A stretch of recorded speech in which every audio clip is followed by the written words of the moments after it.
जालन्यातून एक मोठी आणि खळबळजनक बातमी हाती येते. जालना अंबड रोडवर एका 23 वर्षीय तरुणाचा मृतदेह आढळून आल्याने एकच खळबळ उडाली. आंतरवाला शिवारात अंबड रोड लगत एका 23 वर्षीय तरुणाचा मृतदेह आढळला. हा नेमका अपघात की घातपात याबाबत प्रश्नचिन्ह उभं राहते.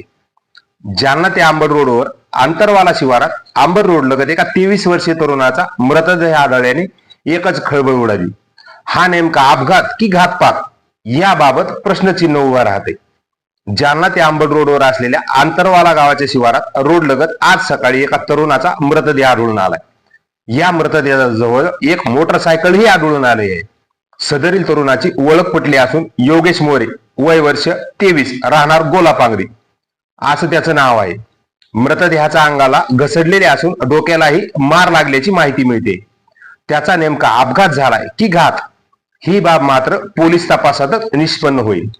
सदरील घटनेची माहिती मिळताच तालुका जालना पोलीस ठाण्याचे पोलीस निरीक्षक सुरेश उनवणे यांनी तात्काळ भेट देऊन मृतदेह जिल्हा रुग्णालयात तपासणीसाठी हलवण्यात आलाय.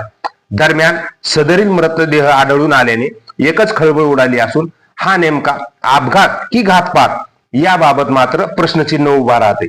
याबाबतची माहिती पोलीस तपासातच निष्पन्न होईल.